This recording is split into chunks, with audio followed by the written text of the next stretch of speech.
Hai semuanya, gimana kabar kalian? Semoga selalu dalam keadaan baik. Jadi welcome back teman-teman di segmen analisa pagi. Seperti biasa di video kali ini kita akan update untuk news dan juga pergerakan dari market, khususnya market Bitcoin. Guys, kita ada di tanggal 29 Juli 2023. Kemarin kita udah dapat beberapa data penting, yaitu data PCE.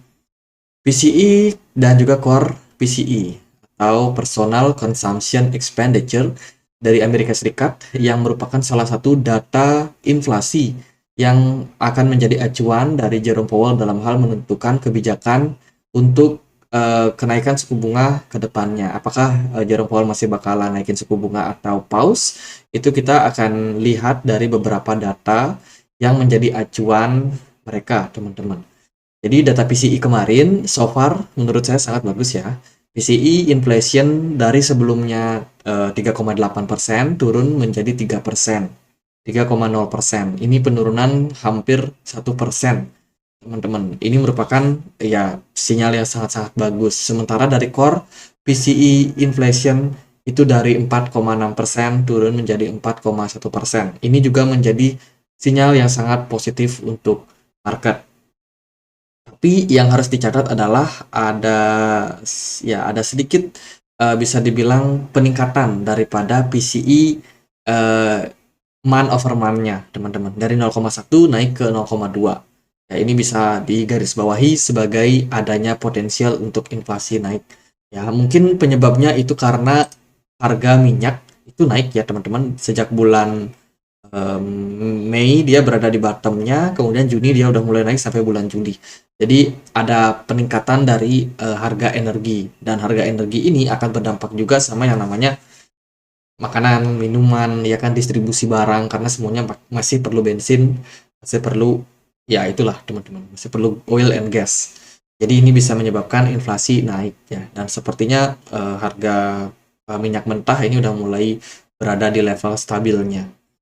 Jadi itu sih mungkin beberapa penyebab yang menyebabkan sedikit meningkatnya inflasi kalau dilihat dari bulan ke bulan. Tapi overall dari tahun ke tahun ini udah merupakan sinyal yang sangat positif.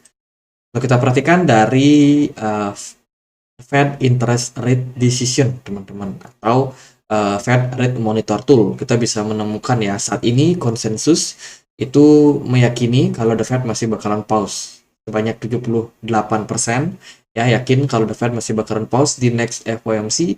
Dan sementara itu kalau kita perhatikan juga dari data yang lain ada kemungkinan ya 22%, sementara masih akan ada kemungkinan kenaikan suku bunga di next FOMC tanggal 21 September 2023. Masih harus diwaspadai untuk kedepannya. Hari ini hari Sabtu nggak ada berita yang gimana-gimana, teman-teman. Market juga akan mulai melandai ya, dan kemarin respon dari market menurut saya yang paling terdampak itu adalah S&P 500. Kemarin kembali rally menggila, teman-teman, dan S&P 500 sebenarnya sudah mencapai target yang kita harapkan ya. Sebelumnya kita expect kalau S&P 500 ini akan membentuk pola yang namanya cup and handle. Ini kalau kita lihat di time frame 4 jam akan lebih kelihatan ya, ini cup and handle-nya, dan sudah ya kurang lebih mau capai lah targetnya, tapi mungkin kurang sedikit ya selisihnya. Tapi ya itulah teman-teman, mungkin ada toleransi di sana. Jadi menurut saya ini udah mulai ada sinyal koreksi buat S&P 500. Sementara itu dari posisi indeks dolar kemarin sedikit koreksi, tapi so far masih tetap strong bertahan di posisinya sekarang. Wow, indeks dolar strong guys. Padahal data inflasi menunjukkan terjadi penurunan. Terus kalau kita lihat dari data yang lain juga ada gold ya, gold sedikit mengalami penguatan kemarin 0,7% ya, lumayan teman-teman. Tapi Bitcoin dan kawan-kawan cenderung lesu, cuma naik 0,4% saja. Bitcoin merespon dengan ya nggak terlalu bersemangat kalau kita perhatikan. Kalau dari berita yang lain, kemarin kita udah banyak post juga di komunitas Telegram, teman-teman. Salah satunya berita yang penting itu adalah Komisi Perdagangan Berjangka Komoditas ya, Amerika Serikat, atau Bapepti-nya Amerika Serikat itu menjangkau di luar yuridisnya dalam mencoba untuk menuntut Binance. Jadi Binance sendiri itu mengajukan keberatan intinya terhadap tuduhan daripada CFTC atau Bapepti-nya Amerika Serikat ini, karena apa yang digugat itu yang tidak beroperasi di Amerika Serikat. Jadi Binance sendiri kan perusahaan internasional ya. Kantornya tidak hanya beroperasi di Amerika Serikat, bahkan di Amerika Serikat mereka bikin yang namanya Binance US, yang memang spesial menjadi anak usaha yang ada di Amerika Serikat, tapi yang digugat ini kan Binance Holdingnya yang beroperasi di luar Amerika Serikat. Nah, ini diajukan oleh SEC sebagai sebuah keberatan terhadap dakwaan daripada CFTC, ya. Dan ya ini proses persidangan mungkin akan berlangsung ke depannya, ini masih kayak ada perlawanan gitu teman-teman. Kemudian dari berita yang lain ada SBF atau Sam Bankman-Fried. Ini adalah founder dari FTX kemarin yang collapse. Ya, ternyata dia setelah dilacak itu menyumbangkan sampai 93 juta US dollar dana yang dia ambil melalui pelanggaran yang dilakukan melalui exchange daripada FTX untuk politisi Amerika Serikat, untuk pemilu, guys. Ya, dan hari ini pemerintah Amerika Serikat mencabut tuntutan pidana kampanye politik terhadap SBF. Ngeri ya, bagaimana uang bisa merubah segalanya, teman-teman. Ketika SBF diketahui aliran dananya masuk ke politikus, justru dicabut tuntutan untuk SBF. Terus dari berita yang lain ada anggota Kongres Amerika Serikat menyatakan bahwa JP Morgan, Bank Amerika Serikat, Bank of America, kemudian bank sentral lainnya itu menyerahkan sekitar 170 laporan aktivitas mencurigakan yang menuduh keluarga Presiden Biden melakukan pencucian uang, penipuan pajak, dan kesejahteraan pelanggan perdagangan manusia, kejahatan perdagangan manusia. Jadi ini ada kejahatan yang dilakukan oleh keluarga daripada ya Joe Biden.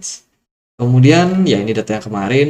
Kalau kita lihat dari berita pembaruannya hari ini ada US House Financial Services Committee passes Bill Protecting Crypto Self Custody. Jadi ini ada sebuah undang-undang baru ya yang diluncurkan teman-teman guna untuk memproteksi yang namanya crypto self custody. Ini mirip seperti Ledger, cold wallet yang lain, dan juga wallet-wallet yang berhubungan sama alat penyimpanan cryptocurrency atau crypto aset. Kemudian dari berita yang lain ada Sequoia Capital.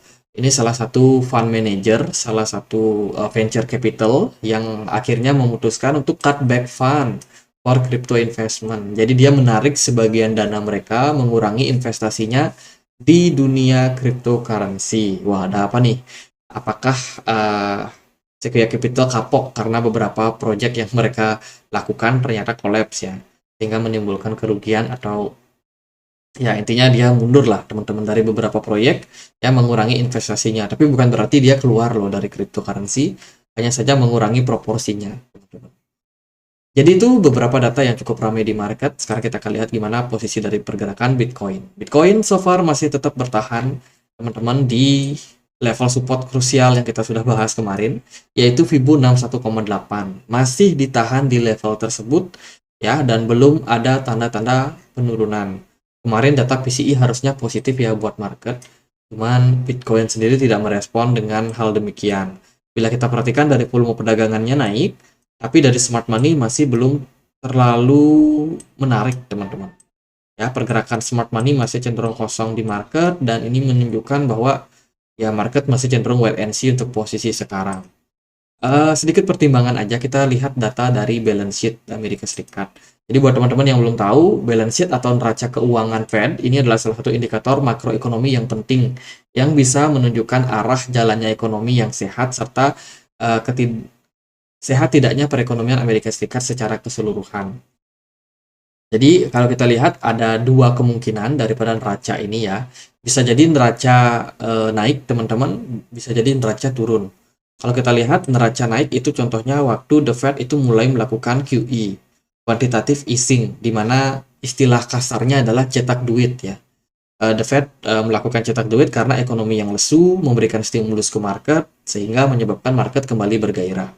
Cetak duit terus yang menyebabkan apa? Menyebabkan yang namanya ya market makin banyak, transaksi makin banyak, manufaktur berjalan, tapi harga-harga barang juga naik, teman-teman, inflasi. Ya, dan ketika inflasinya udah overheat, udah mulai berada di puncak yang ambang batas, mereka harus menurunkan inflasi dengan melakukan tightening atau quantitative tightening. Menaikkanlah suku bunga, teman-teman. Dinaikin suku bunganya sampai kapan? Sampai dirasa inflasinya mulai reda ke tahap normal. Di saat itu balance sheet akan mengalami penurunan. Artinya adalah balance sheet ini menunjukkan bagaimana likuidasi yang ada di market juga akan mengalami penurunan. Karena sebagian besar orang itu mulai investasi ke tempat yang aman, seperti di obligasi jangka pendek maupun jangka panjang, ataupun mereka berinvestasi di deposito bank. Kan mereka harus di lock tuh, nggak bisa tarik seenaknya ya kalau deposito ataupun obligasi.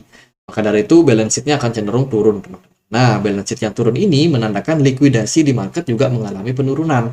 Artinya, kalau kita lihat dari market-market yang beroperasi sekarang, ada gold, ada S&P 500 atau saham Amerika, ada saham-saham di luar Amerika, kemudian juga ada Bitcoin, ada forex juga. Nah, itu dananya yang ada sekarang itu kan terbatas tuh. Terbatas. Dana ini harus dibagi-bagi ke berbagai instrumen investasi. Makanya goldnya kadang naik, kemudian S&P 500-nya naik, tapi Bitcoin-nya cenderung sideways aja. Karena memang dananya nggak cukup buat gerakin semua market sekaligus. Dananya harus dibagi-bagi. Sometimes goldnya diturunin, Bitcoin-nya yang naik. Jadi seperti itu ya, mereka aliran dana ini tergantung akan pindah kemana. Maka dari itu kalau kita melihat dari pergerakan Bitcoin sekarang ya cenderung sideways aja, teman-teman. Memang aliran dana kebanyakan ke gold sama ke S&P 500 yang notabene itu punya market cap yang cenderung lebih besar, sehingga lebih besar dana yang dimasukkan ke sana. Tapi itu teman-teman, overall Bitcoin masih bertahan di kisaran Fibonacci 1,8, menurut saya merupakan sinyal yang sangat positif. Hopefully Bitcoin bisa kembali melanjutkan tren penguatannya.